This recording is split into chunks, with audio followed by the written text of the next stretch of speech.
Selamat malam, saya ucapkan pada semuanya. Saya manfaatkan kesempatan pertama ini untuk menyapa Anda sekalian, para Romo, Bapak, Ibu, dan Saudara sekalian. Mendengarkan Anda saling menyapa rasanya juga menggembirakan karena dari nada suara yang bisa ditangkap, tampaknya kesan saya, Anda malam hari ini dengan sukacita mengikuti sosialisasi ini, saling menyapa karena berjumpa, juga saling menyapa karena jarang kesempatan kita bisa berjumpa dalam skop yang luas seperti ini dalam situasi pandemi ini. Baik, tadi Pak Dwi sudah mengawali dengan penjelasan singkat tentang tema yang akan kita olah selama bulan Kitab Suci, yaitu mengenal Yesus sebagai guru dan Tuhan secara khusus di dalam Injil Markus. Sebuah tema yang sebetulnya merupakan usaha untuk turut mendalami tema besar 2 tahunan arah dasar yang sudah dirumuskan di dalam MUPAS kemarin. Slide-nya mungkin bisa digeser. Nah, sebelum kita masuk ke dalam tema, saya hanya ingin kembali mengingatkan kita semua bahwa kegiatan Bulan Kitab Suci Nasional adalah sebuah kegiatan yang diadakan di Indonesia sudah sejak tahun 75 dengan 2 keprihatinan dasar, yaitu mendekatkan dan memperkenalkan umat pada sabda Allah, karena konteks waktu itu dirasa bahwa umat Gereja Katolik tampaknya masih memiliki jarak yang cukup lebar di dalam keakraban dengan kitab suci. Maka lalu diharapkan kegiatan itu bisa membantu mendekatkan dan memperkenalkan umat pada sabda Allah, sehingga lalu umat pun merasa kitab suci bukan hanya milik kelompok tertentu, misalnya para imam, tetapi adalah untuk semua, untuk seluruh umat Allah.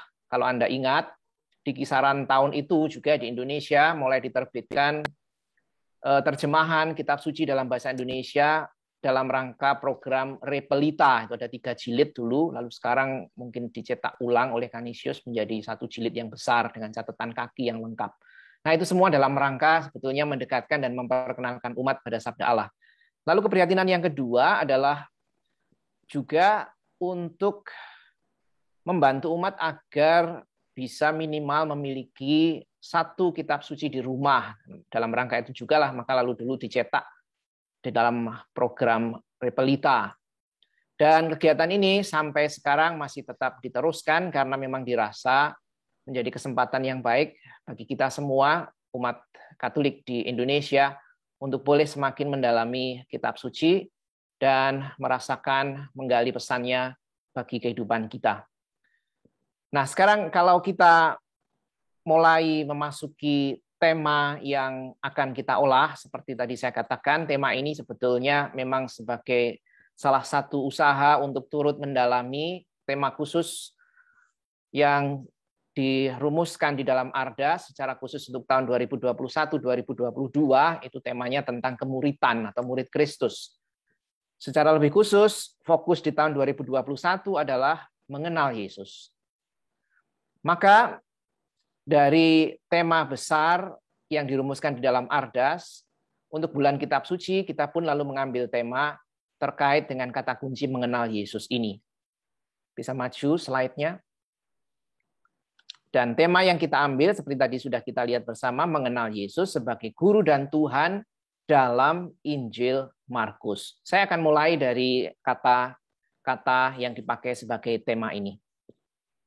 Kalau kita membaca tema itu, maka ada 2 hal besar yang bisa kita perhatikan, yaitu yang pertama, mengenal Yesus sebagai guru dan Tuhan. Ini sebuah proses. Ya. Lalu yang kedua, pengenalan kita itu melalui sudut pandang Injil Markus. Karena nanti kalau kita membaca Injil, 4 Injil, kita bisa menemukan gambaran atau pengenalan kita, atau sebuah sketsa kalau mau kita umpamakan, tentang Yesus, tentang hidupnya, tentang apa yang mungkin diajarkannya. Bisa jadi perbedaan-perbedaan akan kita temukan, tekanan-tekanan juga akan berbeda. Sehingga memang kalau kita mau mengenal Yesus sebagai guru dan Tuhan secara khusus dalam Injil Markus, itu artinya pengenalan kita fokuskan lewat bantuan sudut pandang Markus. Slide bisa maju. Nah, maka mengenal Yesus sebagai guru dan Tuhan, artinya sebetulnya kita mau mengenali gambaran tentang Yesus. Dan gambaran tentang Yesus itu bisa kita artikan, bisa jadi bagaimana pribadinya dikisahkan, digambarkan, ajarannya, tindakannya, atau bahkan seluruh hidupnya, peristiwa yang terjadi di dalam hidupnya.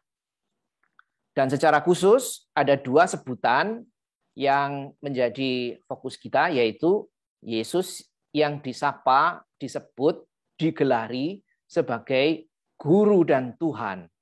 Ini adalah sebuah sebutan ya, kalau kita mengatakan kata guru dan Tuhan sebagai sebuah keterangan atas nama Yesus, itu artinya kita berhadapan dengan sebuah gelar, dengan sebuah sebutan atau apapun juga, karena selain dua yang akan kita olah ini, ada banyak seperti yang kita temukan di dalam Injil, bahwa Yesus adalah Mesias, bahwa dia adalah anak Allah, bahwa dia adalah anak manusia, bahwa dia adalah gembala yang baik misalnya. Itu adalah semua sebutan atau atribut yang dikenakan oleh Yesus di dalam sudut pandang dalam konteks kita ini Injil Markus atau dari sudut pandang si penulis Injil Markus. Maka yang baik untuk kita sadari adalah kita tidak sedang berhadapan dengan misalnya biografi Yesus atau sejarah hidup Yesus dalam arti menceritakan kisah hidupnya sebagaimana mungkin ia dulu hidupi. Karena itu kita sudah tidak bisa tahu bagaimana sebenarnya atau sepersis-persisnya. Yang kita baca di dalam Injil adalah gambaran orang beriman dalam hal ini. Penulis Injil, yaitu Markus, yang memberikan kesaksian imannya sebagai bentuk pewartaan tentang Yesus sebagaimana ia mengerti, ia pahami dalam sudut pandang imannya. Bisa maju slide-nya.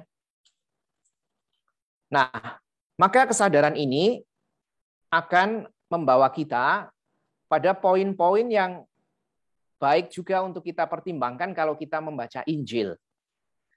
Poin yang pertama yang akan kita lihat di dalam gagasan pendukung adalah ini. Injil, keempat Injil, bukan hanya Markus, tetapi juga 3 Injil yang lain. Pertama-tama adalah kitab iman. Mengapa? Karena seperti tadi saya katakan, penulis menggambarkan Yesus, mengisahkan hidupnya, ajarannya, atau peristiwa di dalam Injilnya itu karena pertama-tama ingin mewartakan imannya, pemahaman imannya tentang Yesus. Bukan menceritakan misalnya sejarah hidup Yesus. Seperti kalau kita misalnya menyusun kurikulum vitae. Maka gambaran tentang Yesus yang kita temukan di dalam Injil Markus jelas adalah sebuah gambaran terbatas sejauh Markus ingin menggambarkan sesuai dengan maksudnya dan sesuai pasti konteks penulisannya waktu itu. Sehingga sebagai kitab iman, Injil bukanlah kitab sejarah dalam arti kalau kita seperti membaca buku sejarah, kan? Urutan peristiwa, kronologi misalnya. Bukan. Injil adalah kitab iman. Nah, kita memakai Injil Markus karena tahun ini, tahun liturginya memakai Injil Markus. Tahun depan kita akan memakai Injil Matius. Ingat saya dalam tema yang sudah ditetapkan juga di dalam keseluruhan kerangka tema MUPAS. Nah, kita memakai Injil Markus karena ini yang kita pakai sekarang dalam lingkaran liturgi tahun B.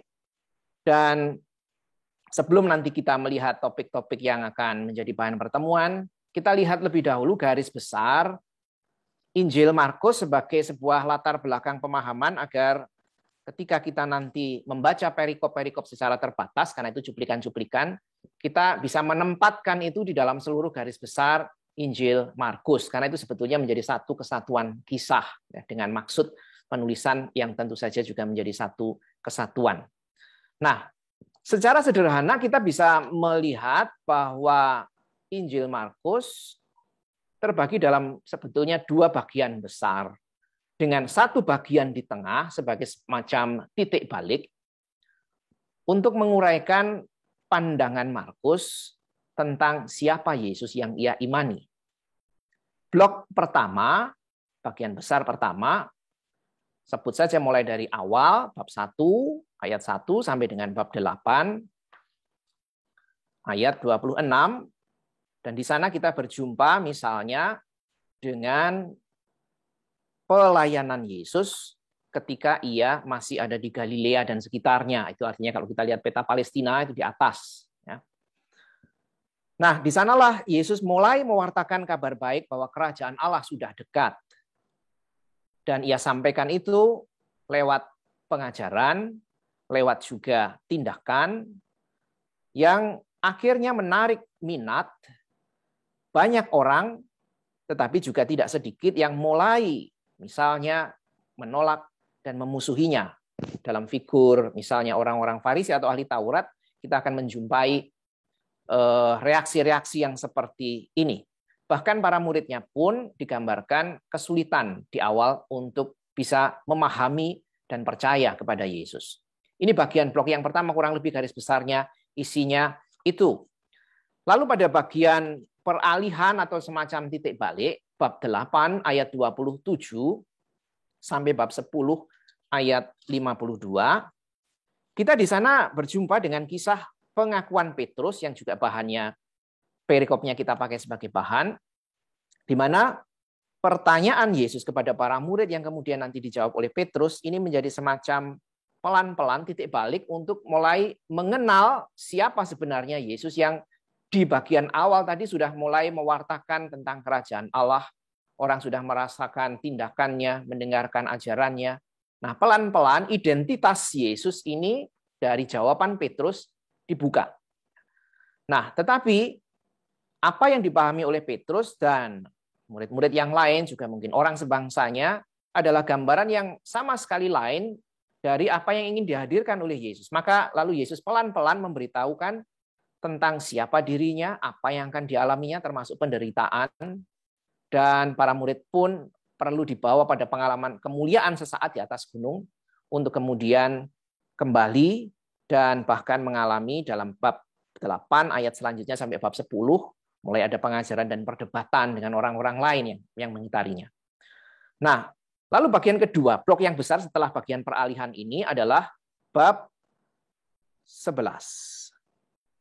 Ayat 1 sampai dengan 16, taruhlah 16 8a, itu versi asli dari Injil Markus, di mana kita di sana berjumpa dengan pelayanan dan bahkan nanti kematian Yesus. Ini ada beberapa poin, ini beberapa yang tertulis di layar ini keliru karena dari awal, dari poin yang sebelumnya masih tercantum di situ. Nah, pada bagian ini kita berjumpa dengan bagaimana Yesus yang mulai masuk kota Yerusalem, dielu-elukan di bait Allah, berdebat juga dengan para pemimpin, sampai juga memberi misalnya wejangan akhir zaman, dan akhirnya memang kita berjumpa dengan peristiwa akhir hidupnya setelah perjamuan terakhir, penderitaan, penyaliban, penguburan, dan akhirnya makam kosong. Ini adalah bagian yang ketiga. Baik, secara garis besar itulah kisah yang ditulis oleh Markus tentang peristiwa hidup Yesus dalam arti dari sudut pandang iman, ya, dari sudut pandang bagaimana ia memahami Yesus nanti sebagai Mesias. Nah, maka setelah kita melihat garis besar Injilnya, kita hanya akan melihat saja beberapa pandangan sebagaimana bisa kita temukan di dalam Injil Markus tentang bagaimana Markus memaknai Yesus yang diimaninya. Nah, gambaran yang kita temukan sekali lagi adalah gambaran iman, bukan gambaran paparan historis kronologis, ya. Tetapi ini adalah lukisan, kalau mau dikatakan lukisan iman Markus tentang Yesus dari sudut pandang imannya. Ya. Ia sengaja untuk menggambarkan Yesus dengan misalnya memilih bahan-bahan tertentu, karena memang maksudnya tidak mau menceritakan seluruh hidup Yesus. Maka ia sengaja memilih untuk hal-hal tertentu yang memang mendukung apa yang ingin ia wartakan, sebagaimana ia pahami Yesus di dalam iman. Nah, maka lalu dia memilih bahan itu, menyusunnya, dan jadilah kisah sebagaimana kita punya di dalam Injil ini sekarang. Beberapa gambaran pokok, misalnya, yang akan nanti bisa menjadi pengayaan kita di dalam pengolahan bahan adalah yang pertama, bahwa di dalam Injil Markus memang Yesus 10 kali disapa ya, sebagai guru, dan itu tersebar di dalam banyak ayat. 2 kali misalnya ia juga disebut sang guru oleh kemudian nanti Petrus, ia pun disapa sebagai rabi. 2 kali Petrus menyebut Yesus, juga beberapa kali bahkan menyebut Yesus sebagai rabi. 2 kali oleh Petrus dan beberapa kali dalam kesempatan yang lain oleh orang lain. Nah, yang menarik adalah bahwa Markus tidak amat menekankan isi ajaran Yesus itu apa. Tidak banyak. Jadi tidak ada penjelasan misalnya Yesus mengajarkan tentang A, B, C, D dengan panjang lebar seperti kalau misalnya kita membaca Injil Matius. Di sana kita akan menemukan banyak ajaran Yesus. Yang digambarkan di dalam Injil Markus adalah peristiwa Yesus mengajar. Jadi disebut bahwa Yesus sedang mengajar. Lalu mungkin sedikit ajarannya dicantumkan di situ. Tetapi tidak panjang lebar Markus menjelaskan apa isi ajarannya. Kehadiran Yesus sebagai guru ini digambarkan di dalam Injil Markus, bahkan kehadiran seorang guru yang tidak biasa. Tidak biasa dalam arti berbeda dari ahli Taurat. Dan itu salah satu bahan yang nanti kita pakai juga di dalam pertemuan. Karena digambarkan Yesus mengajar dengan kuasa, bahkan kuasa itu menjangkau roh-roh jahat. Roh-roh jahat pun takluk, tunduk ketika Yesus mengajar. Itu nanti pertemuan pertama yang akan kita lihat bagaimana roh jahat pun takluk. Nah, ajarannya memang lalu dipandang oleh banyak orang penuh hikmat. Mujizatnya juga dirasakan amat dalam. Meskipun pengajarannya kerap kali terkait dengan hukum, tetapi isinya tidak terfokus pada hukum lainnya. Dia tidak menjelaskan hukum. Yesus tidak pernah menjelaskan hukum dalam arti penjelasan panjang lebar. Tetapi terkait dengan hukum, ya. Kalau kita lihat misalnya bab 10 sampai bab 12. Nah, maka apa yang diwartakan oleh Yesus, keprihatinan utamanya adalah bahwa ia menghadirkan kerajaan Allah. Lewat tindakan, lewat kata-kata yang oleh Markus nanti lebih banyak digambarkan dengan Yesus banyak bertindak. Ya, jadi yang disebut Yesus banyak melakukan sesuatu, itu lebih banyak disebut di dalam Injil Markus. Nah, hal yang menjadi tidak biasa lagi adalah bahwa Yesus digambarkan sebagai seorang guru yang berjalan berkeliling. Ini tidak biasa. Karena biasanya kalau ahli-ahli Taurat mereka mengajarnya di sinagoga.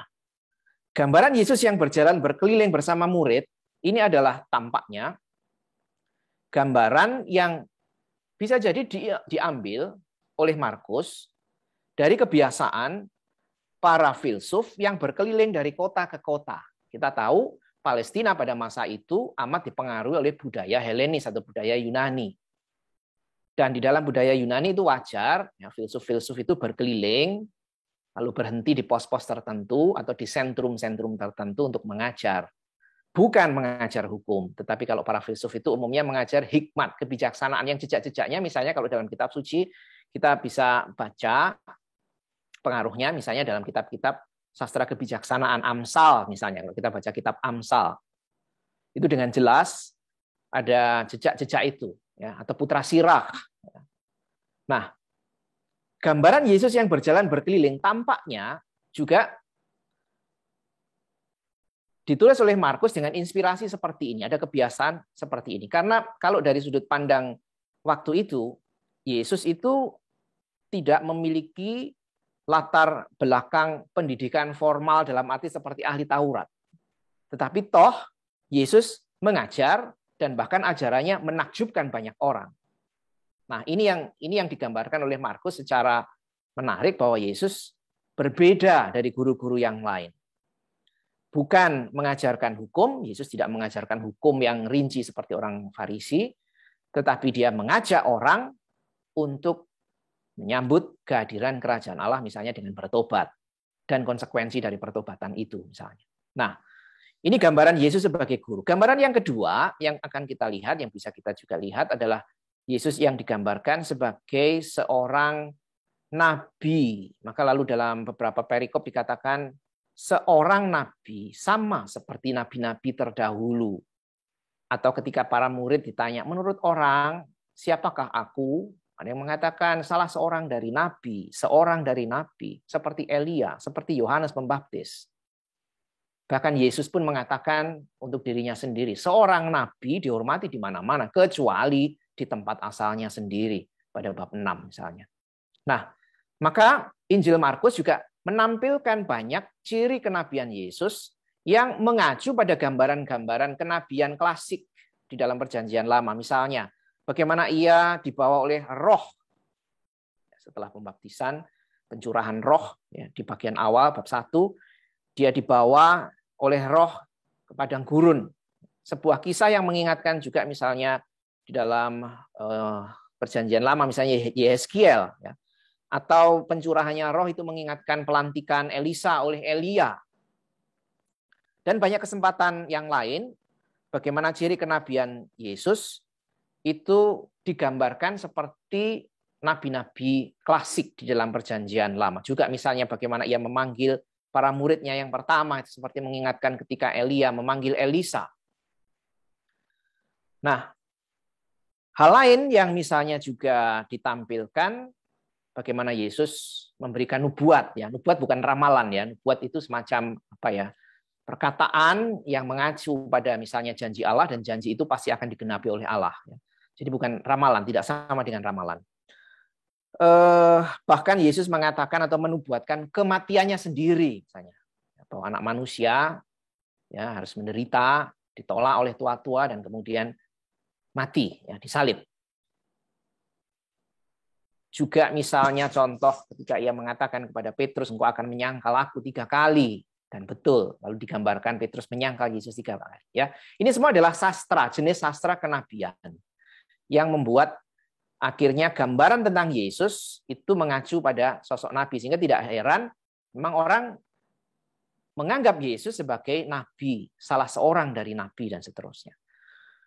Gambaran yang ketiga yang juga bisa kita temukan di dalam Injil Markus, dan bahkan Markus dengan jelas mengatakan itu sejak di awal Injil, adalah Yesus sebagai Mesias. Kalau kita baca Injil Markus dibuka dengan sebuah statement, inilah permulaan Injil tentang Yesus Kristus, anak Allah.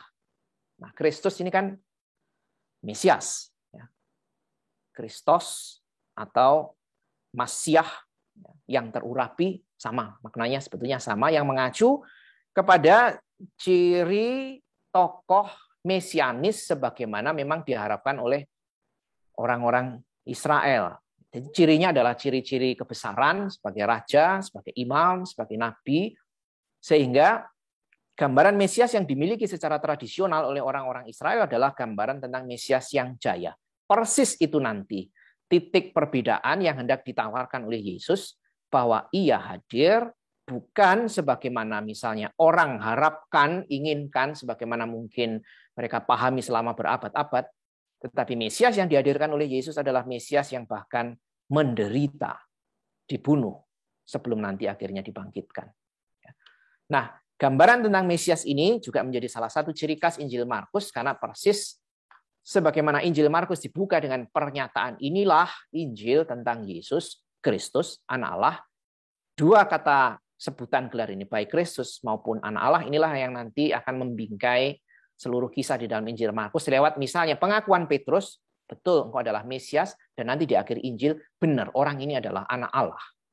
Dan itu diletakkan bukan di mulut para murid, tetapi justru di mulut seorang kafir. Baik, kita bisa lanjut. Nah, kalau kita sudah mencoba memahami kerangka pemikiran Markus, untuk menggambarkan Yesus, pertanyaan logis yang bisa kita ajukan, mengapa Markus menggambarkan seperti itu? Sama seperti pertanyaan kalau kita membaca sebuah buku, lalu kita bertanya, mengapa penulis menceritakan sebuah peristiwa dengan sudut pandang seperti ini? Jawabannya sebetulnya sederhana. Karena konteks penulisan Injil Markus di kisaran tahun 65 sampai tahun 70 Masehi adalah masa di mana jemaat Kristiani, secara khusus misalnya di kota Roma, mengalami penganiayaan berat dari pihak Romawi. Orang Kristiani dikejar-kejar. Kita tahu misalnya salah satu pengejar besar, misalnya Kaisar Nero. Dan dalam konteks seperti itulah, Markus menuliskan Injilnya dengan maksud utama untuk memberi peneguhan bagi jemaat. Agar jemaat yang sedang mengalami penganiayaan ini tidak lepas iman. Karena konteks penganiayaannya adalah iman.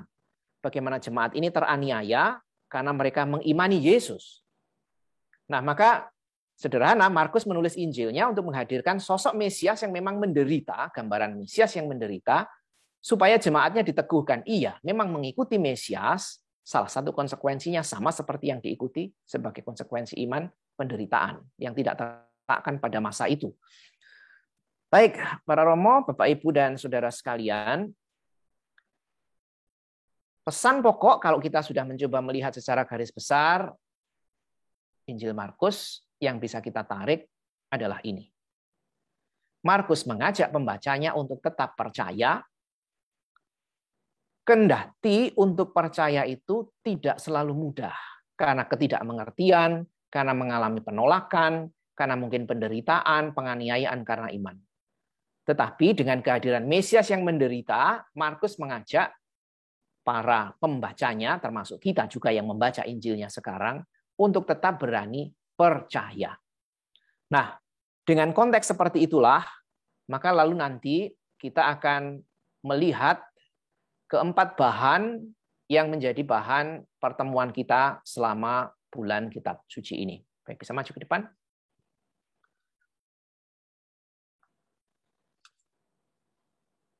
Nah, setelah kita melihat Injil Markus secara garis besar, secara umum, sekarang kita akan melihat bagaimana proses pertemuan di dalam bulan Kitab Suci nanti bisa dilangsungkan. Ya.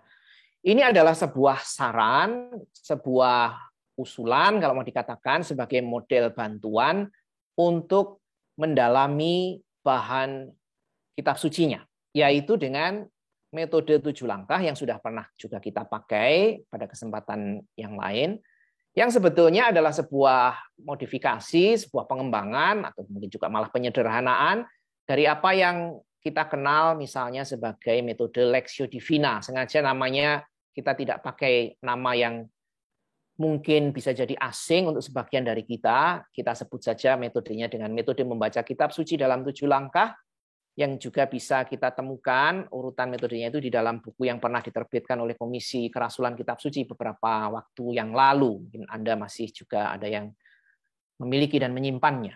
Nah, apa itu metode 7 langkah? Tidak lain adalah metode yang mengajak kita untuk membaca, mendalami pesan Kitab Suci, dan itu dilakukan di dalam 7 langkah secara berurutan dan sebagai sebuah kesatuan. Nah, jelas sekali ya, secara berurutan dan sebagai sebuah kesatuan. Jadi kita tidak bisa mengawali, ya untuk contoh banal saja, mengawali pertemuan dengan doa penutup. Ini kan tidak mungkin. Kita mulai dengan membukanya dengan doa pembukaan sebagai tanda bahwa kita sedang berhadapan dengan kehadiran Tuhan, mengundang kehadirannya, dan kita siap untuk menyambut kehadirannya di dalam doa misalnya. Maka doa pembukaan itu maksudnya itu, mengundang kehadiran Tuhan sebagai langkah yang pertama.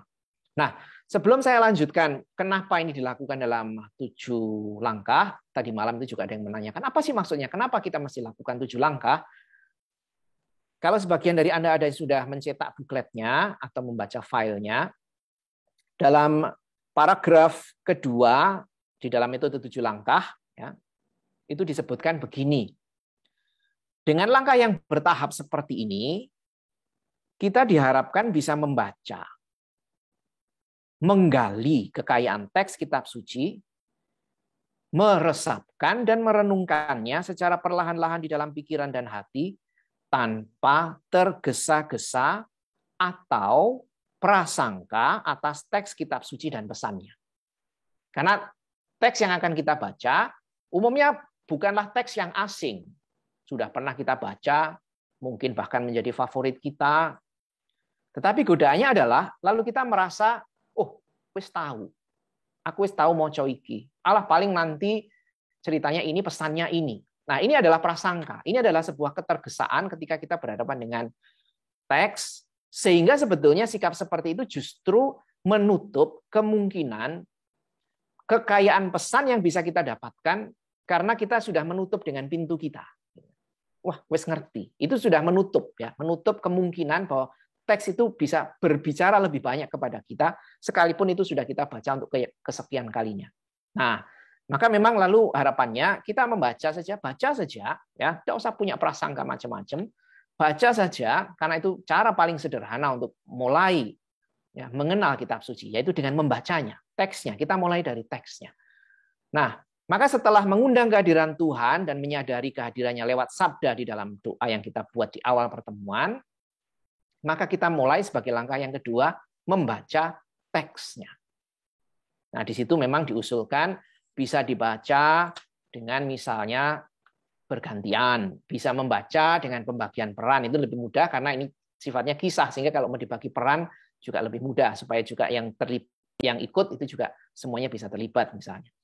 Atau misalnya dibaca bergantian. Soal teknis terserah ya, tetapi dimulai dengan membaca dulu secara bersama. Jadi langkah yang kedua itu adalah membaca di dalam kebersamaan itu. Salah satu membacakan, dibaca bergantian, atau dibagi peran, terserah. Nah, setelah langkah kedua, membaca kitab suci, pemandu nanti bisa mempersilahkan semua yang hadir atau yang mengikuti untuk sejenak masuk di dalam keheningan dan mencoba mengulang kembali pelan-pelan seperti nanti kemudian pada langkah yang ketiga, yaitu membaca secara pribadi. Setelah tadi membaca dalam kebersamaan, waktu hening sejenak, lalu membaca di dalam hati secara pribadi, sambil mulai mungkin berpikir, mengamati, bertanya di dalam hati, tampaknya ada yang aneh, yang lucu, yang janggal, yang tampaknya tidak bisa dimengerti dengan segera. Ini pekerjaan di sini. Jadi langkah ketiga, merenungkan ya, dengan membaca di hati dan kemudian mulai berpikir, mencari apa ya ini maksudnya, ya, tanpa terburu-buru untuk mencari jawabnya. Ya. Mulai mengamati saja teksnya dan mungkin ada yang menarik kata-kata ini kok aneh, kok lucu, kok menantang, kok menggugah, kok mengingatkan. Ya. Bisa macam-macam muncul. Dan itulah yang nanti lalu ditindaklanjuti pada langkah yang keempat, yaitu mulai merefleksikan, tidak hanya di sini, tetapi akhirnya turun ke sini. Dengan mulai bertanya. Ya. Dengan mulai bertanya, apa yang saya rasakan ketika saya menemukan kata-kata yang tadi pada langkah yang ketiga, atau frase yang saya temukan pada langkah ketiga tadi, yang saya rasakan ketika itu mulai, coba saya ulang-ulang, apakah mengingatkan saya pada sesuatu di dalam peristiwa hidup saya, atau di dalam mungkin bagian lain dari kitab suci mungkin yang terkait dengan itu, apapun ya. Tetapi orang mulai merasa bahwa dari kepala sekarang pelan-pelan itu masuk ke sini karena itu menyangkut pengalaman hidup akhirnya. Apakah firman ini sungguh menyapaku di dalam pengalaman hidupku sebagai seorang Kristiani, bukan hanya seorang Kristiani, tapi seorang Kristiani di Keuskupan Surabaya, bahkan lebih spesifik lagi di paroki ini, di stasi ini. Sehingga pengalamannya menjadi semakin detail, semakin konkret, konteksnya menjadi semakin personal, lalu juga komunal di dalam arti ikatan di mana kita hidup menggereja, lokal, setempat. Ya. Nah, jadi dari kepala akhirnya pelan-pelan turun ke hati, sampai akhirnya nanti pada langkah berikutnya, kalau itu sudah mulai ditemukan, iya ya, ini meneguhkan saya, ini menantang saya, ini membingungkan saya. Langkah kelima, membagikan penemuan itu kepada umat atau kepada saudara-saudara lain yang bersama-sama mendalami bahan ini. Misalnya pada kesempatan entah itu lewat mungkin online, entah mungkin perjumpaan dalam kelompok kecil, mungkin bisa jadi di keluarga, fleksibel saja. Ya. Nah, kesempatan untuk membagikan ini sebagai sharing. Kerap kali, dan itu kerap kali terjadi atau ditanyakan, bagaimana Romo kalau takut sharing? Nah, di dalam panduan itu sudah disebutkan bahwa ini bukan sharing yang neko-neko. Sharingnya jelas di situ. Apa yang tadi ditemukan? Teks mana? Kata-kata mana yang Anda anggap misalnya menarik perhatian, menantang, menggugah, mungkin juga menegur, apapun itu. Jadi bukan ngarang kan berarti, karena hanya mencoba mengatakan kepada hadirin yang lain bahwa teks ini, bagian ini, perikop secara khusus frase ini yang malam ini misalnya ketika saya baca, baik di dalam kebersamaan maupun secara personal dalam langkah-langkah sebelumnya, saya anggap menyapa saya secara personal, meneguhkan saya, menantang saya, dan seterusnya. Sehingga itu yang di-sharingkan plus lalu dikatakan mengapanya. Ya, jadi kalau tadi pada langkah yang ketiga dan langkah keempat itu kombinasi apa dan mengapa yang kita temukan di dalam hati. Sekarang pada langkah yang kelima, apa dan mengapanya itu dikatakan. Dibagi dua kata, satu frase dengan keterangan mengapanya, selesai. Sharingnya hanya begitu sebetulnya. Jadi bukan sharing yang misalnya cerita panjang lebar misalnya ya. Dalam pertemuan misalnya yang ketiga nanti misalnya kata yang menarik bagi saya misalnya diam. Yesus yang menegur angin dan danau sehingga lalu tenang. Karena mengapa? Karena kata-kata itu adalah kata-kata yang misalnya bagi saya secara personal membuat saya semakin yakin bahwa Tuhan itu sungguh punya kuasa atas hidupku. Nah, pengalamannya yang panjang lebar tidak perlu diceritakan, tetapi poinnya adalah bahwa saya menjadi semakin percaya bahwa kesulitan sebesar apapun dalam iman tidak akan membuat saya mundur. Karena Tuhan menyertai misalnya. Nah, ini adalah rumusan akhirnya pengalaman iman ya. Jadi tidak menceritakan panjang lebar waktu itu saya sakit, ketika sakit saya harus selama 7 hari, selama 7 hari itu saya bingung mikir biaya, dan ketika tengah bingung mikir biaya tiba-tiba ada teman yang menyapa dan menawarkan bantuan. Nah, kalau begitu nanti terlalu panjang karena memang bukan maksudnya itu. Itu nanti bisa dilanjutkan di luar forum, di dalam perjumpaan yang lain, ketika misalnya dari pertemuan semacam ini orang sudah men-sharingkan firman yang ditemukan dan efeknya bagi pengalaman imannya.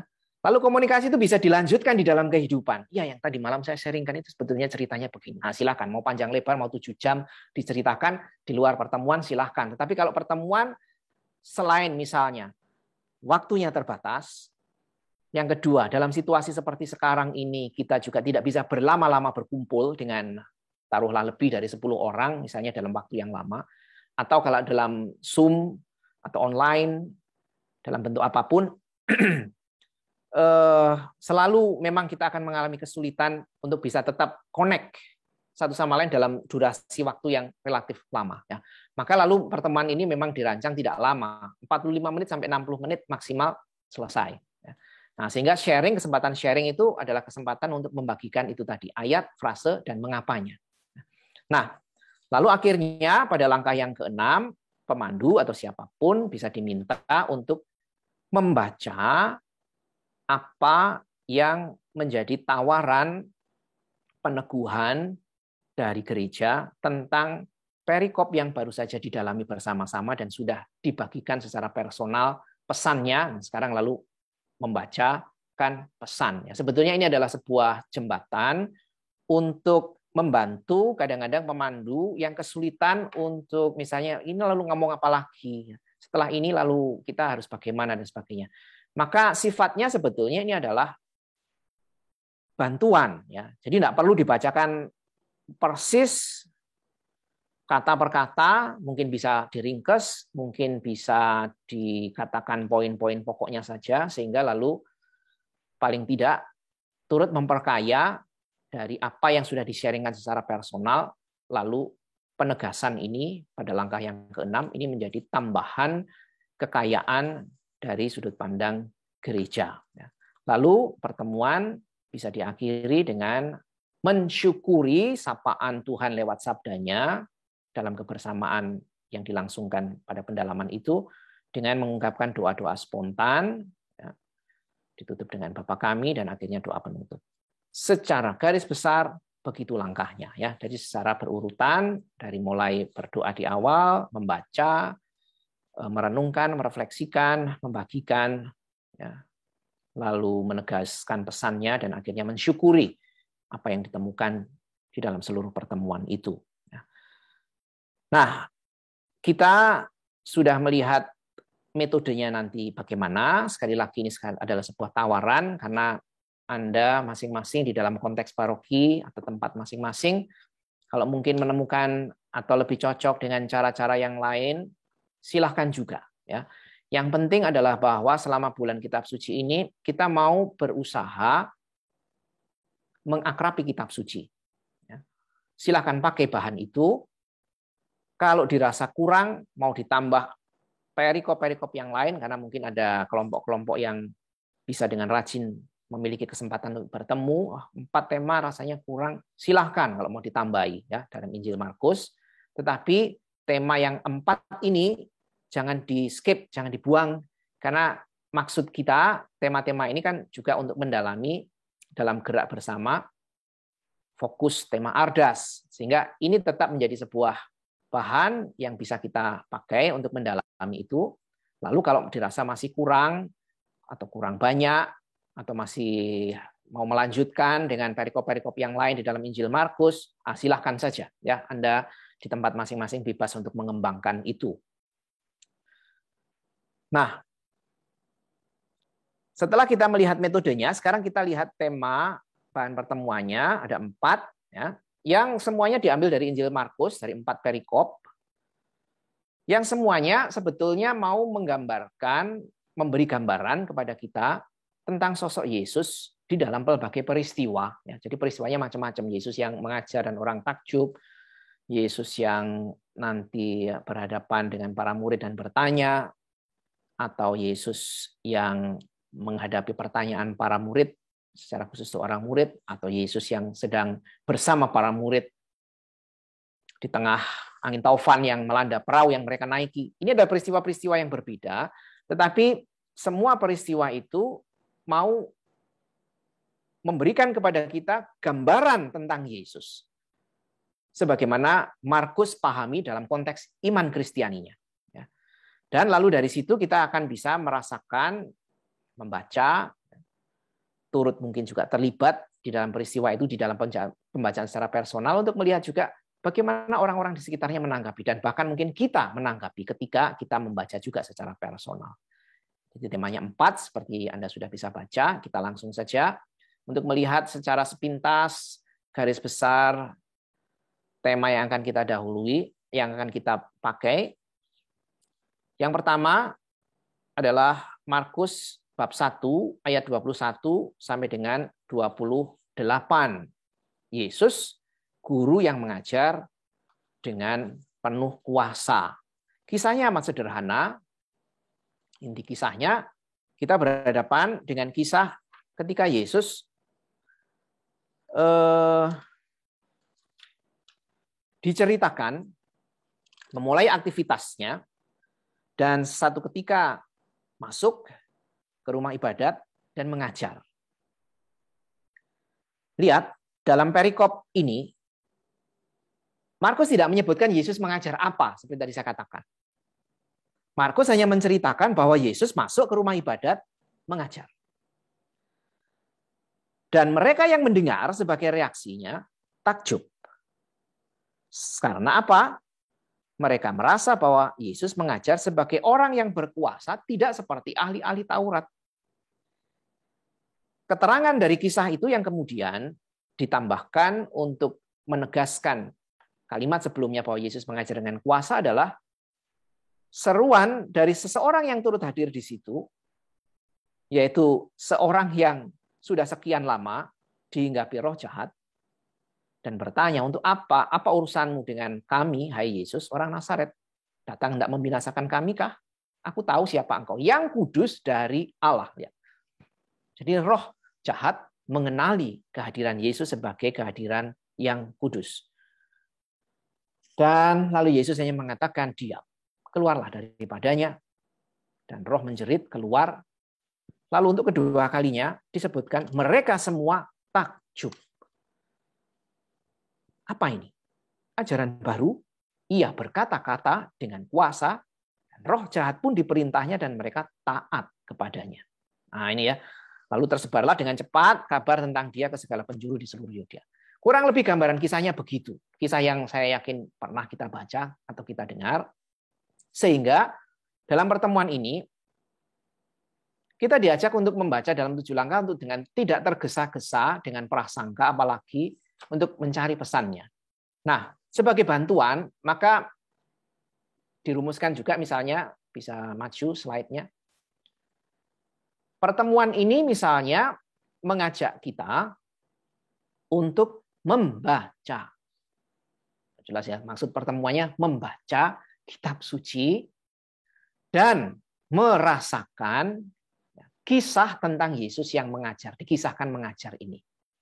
Bahkan pengajaran itu diceritakan penuh kuasa. Sederhana sekali ya tujuan pertemuannya.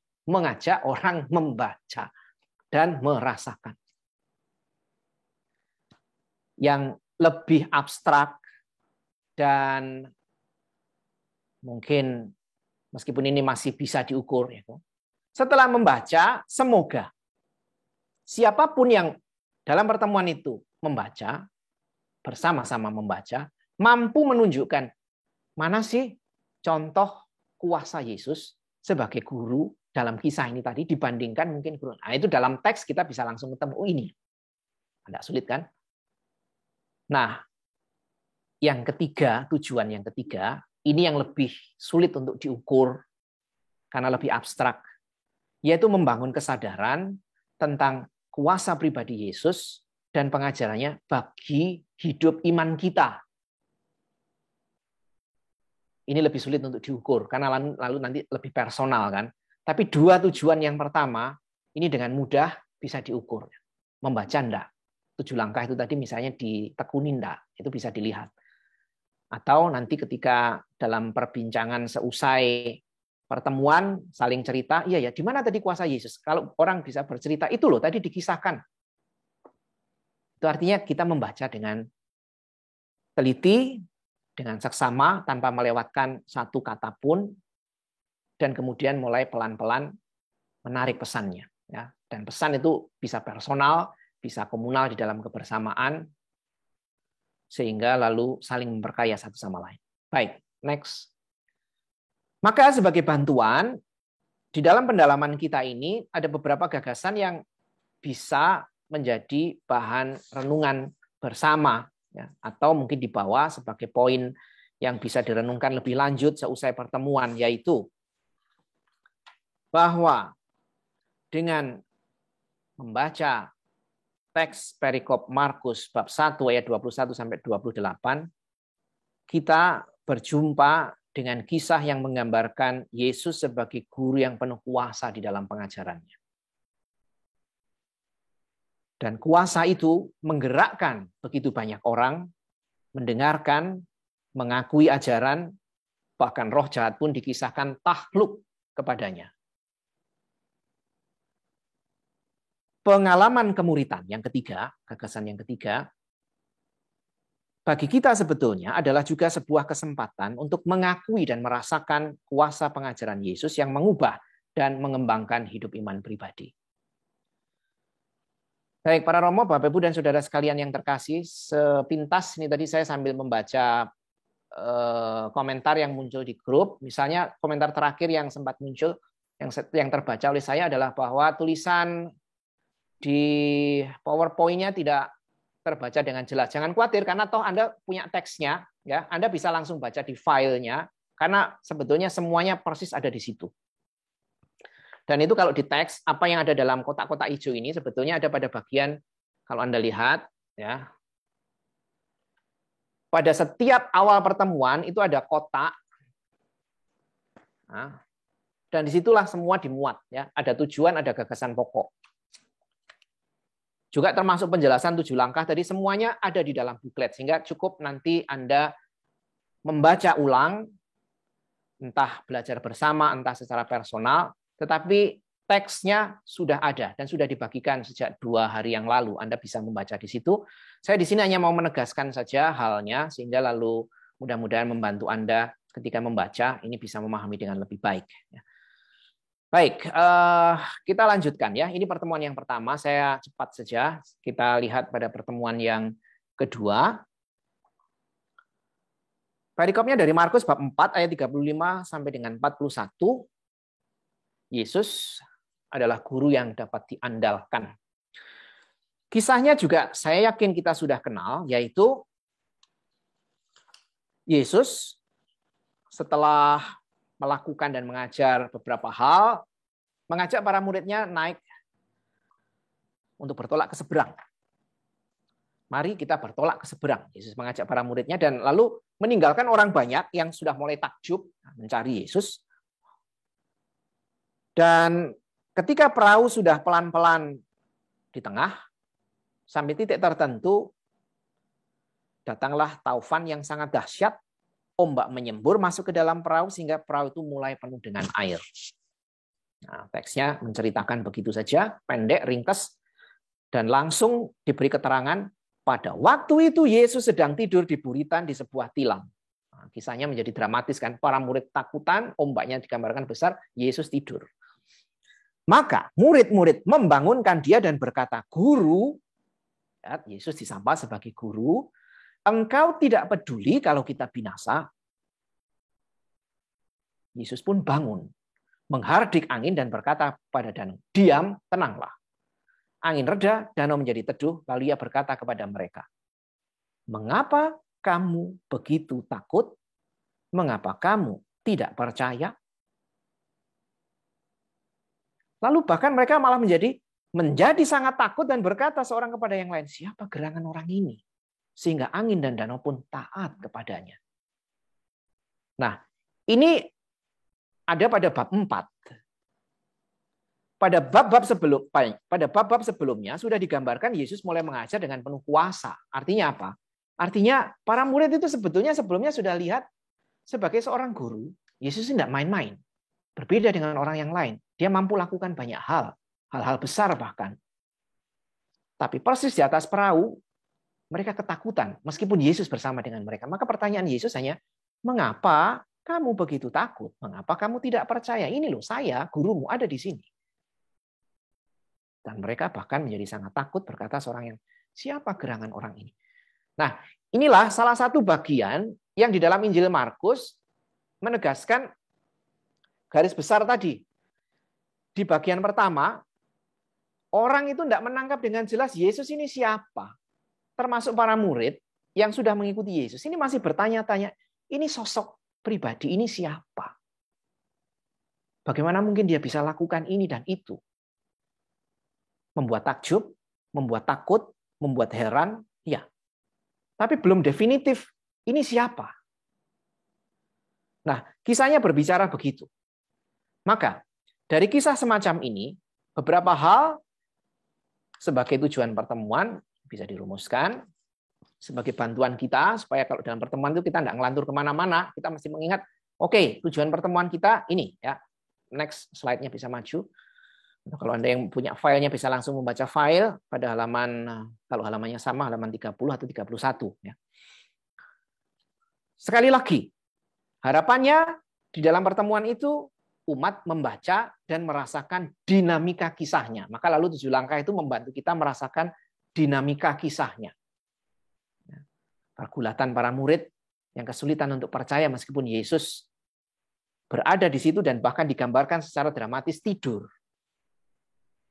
Lalu yang kedua, memahami ajakan untuk menaruh kepercayaan seperti Yesus tadi bilang kepada para muridnya.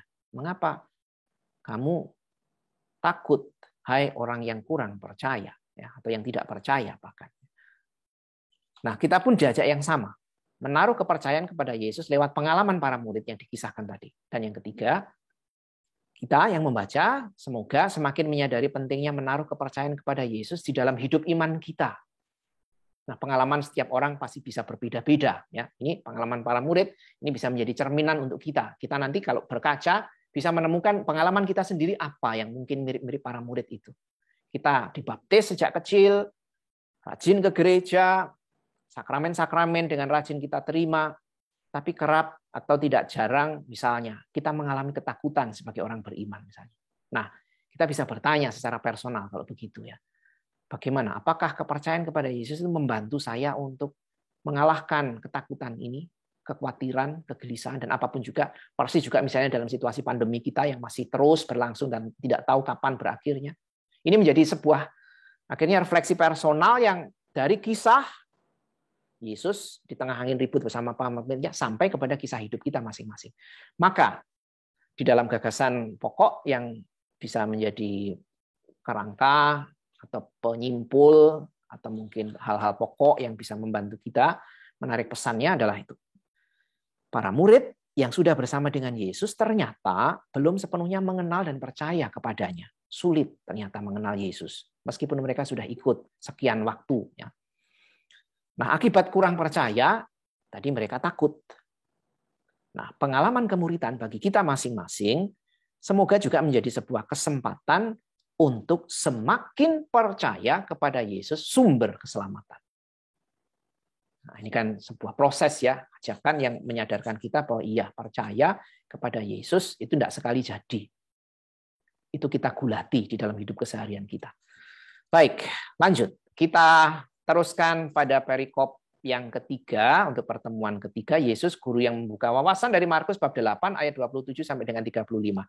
Perikop ini adalah perikop yang penting di dalam Injil Markus seperti kita lihat tadi, tempatnya persis di tengah ya. Kalau Markus itu 16 bab, dia di bab 8 itu di tengah persis sebagai sebuah titik balik ya. Setelah pada blok pertama itu Yesus disulit mengerti ya. Jadi ketika banyak orang masih sulit mengerti tentang siapa Yesus, pada bab 8 ini pola pelan-pelan mulai ada titik balik dengan kisah pertanyaan Yesus kepada para murid. Ya. Jadi kisahnya diawali dengan pertanyaan Yesus kepada para muridnya. Pertanyaannya sederhana. Kata orang, siapa aku ini? Lalu mereka menjawab.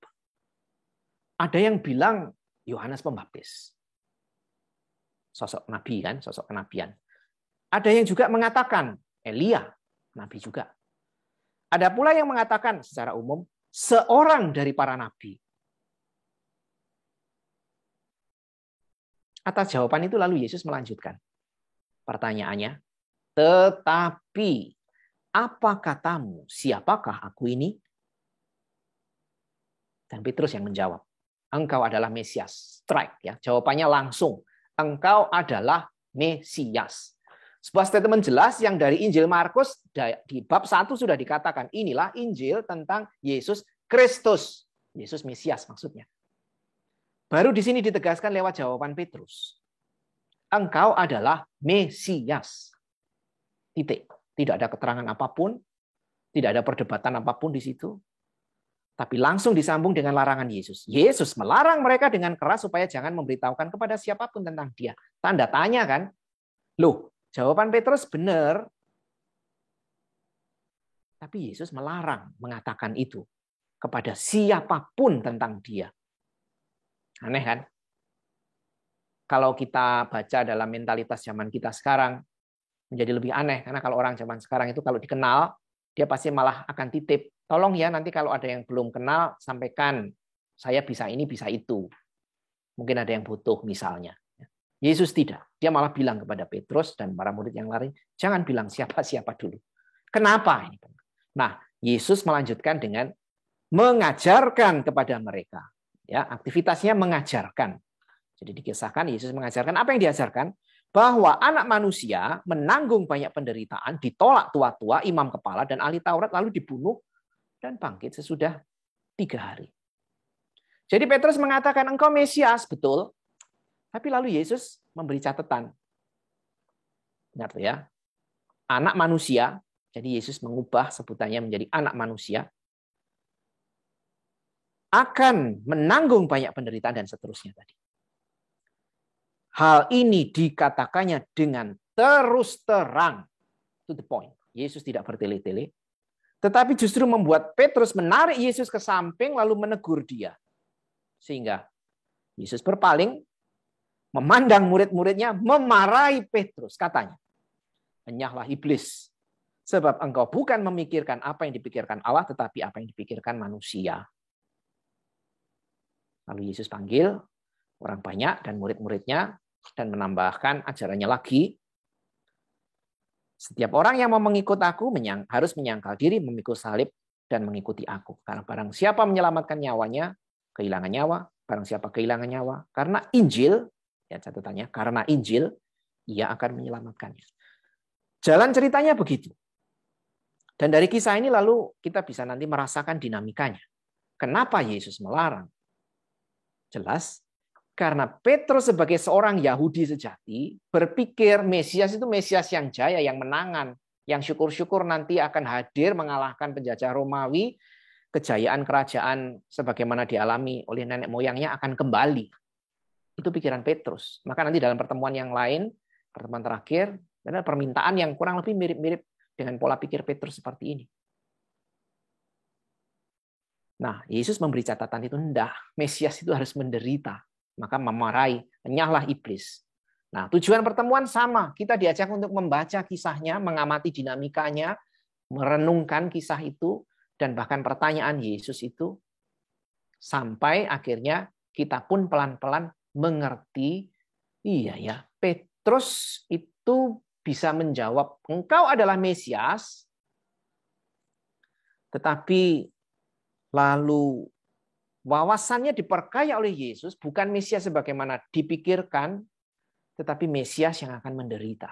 Wawasan Petrus, pemahaman iman Petrus diperluas.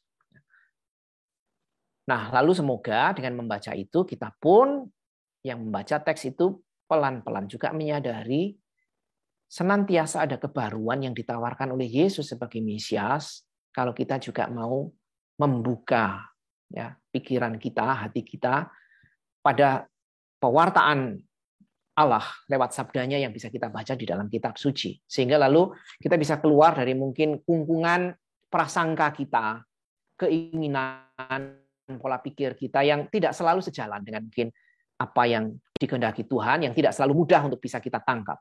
Tetapi lalu kisah ini membantu kita untuk ternyata iya, mengikuti Tuhan itu juga sebetulnya mengajak kita menyadari, merasakan kebaruan yang akan bisa kita temukan kalau kita sungguh mau terbuka. Seperti akhirnya para murid nanti pelan-pelan juga terbuka wawasan imannya. Baik, maka lalu gagasan pokok yang bisa juga menjadi kunci, menjadi pegangan, menjadi pengikat. Ya, kebanyakan orang Yahudi seperti Petrus, Mesias adalah tokoh yang membawa kebesaran dan kejayaan politis. Ini jelas sekali. Nah, Yesus hadir sebagai Mesias yang menderita bagi keselamatan dan tebusan bagi banyak orang. Maka pengalaman kemuritan kita semoga juga menjadi kesempatan untuk memperluas wawasan iman kita secara benar akan jalan keselamatan yang ditawarkan Allah melalui Yesus Kristus. Oke, ini pertemuan yang ketiga. Kita langsungkan saja sekarang pada bahan yang keempat. Yesus guru yang melayani dari perikop Injil Markus bab 10 ayat 35 sampai dengan 45.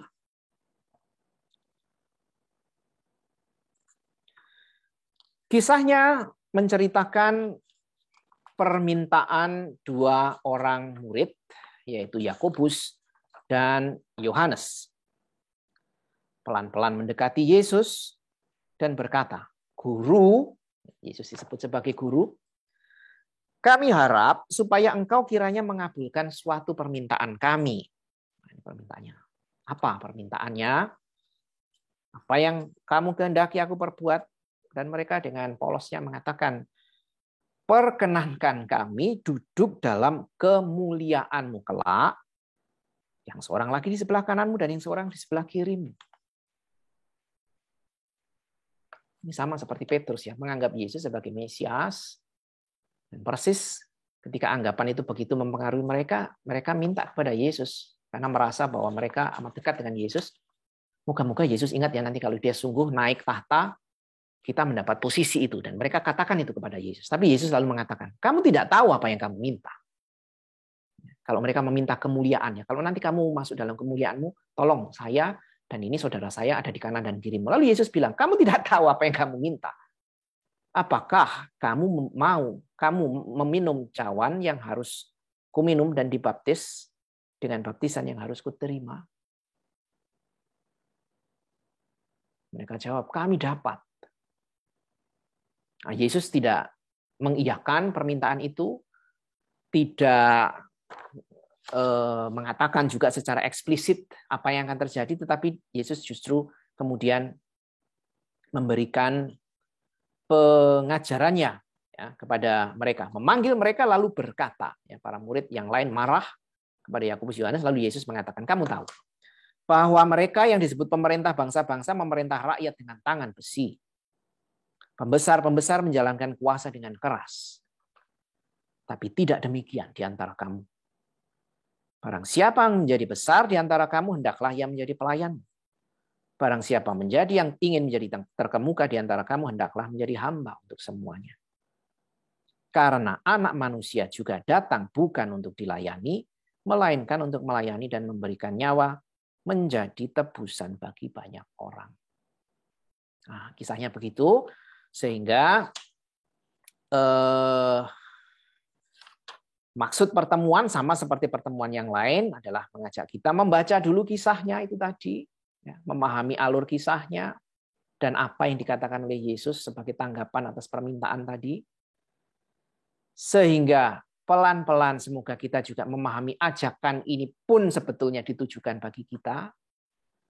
Dan pada giliran selanjutnya semoga kita bisa menghidupi bahwa kemuritan itu adalah kesempatan yang ditawarkan kepada kita dalam jalan pelayanan dan pemberian diri seturut teladan Kristus. Menjadi murid artinya melayani dan memberikan diri. Seperti Kristus juga melayani dan memberikan diri. Ya. Nah, begitu, demikian juga nanti gagasan pokoknya kurang lebih sama. Mesias datang untuk melayani, memberikan diri, lalu kebesaran para murid atau kemuliaan istilahnya dalam teks tadi tidak terletak pada misalnya posisi, tapi ternyata pada kesediaan untuk melayani dan memberikan diri. Dan pengalaman kita nanti juga akan membawa kita pada pemahaman iman dan kehidupan iman yang semoga juga begitu, ya, bahwa kemuliaan atau jalan kemuritan, ya, kebesaran itu ternyata terletak pada kesediaan untuk melayani dan memberikan diri. Baik, itu adalah gagasan pokok pada pertemuan yang terakhir, dan saya ingin menutup apa yang barusan kita lihat secara spontan dengan sebuah kutipan yang saya ambil dari salah satu poin homili Paus Fransiskus pada tanggal 20 Februari 2014. Injilnya adalah Injil yang bahan pertemuan yang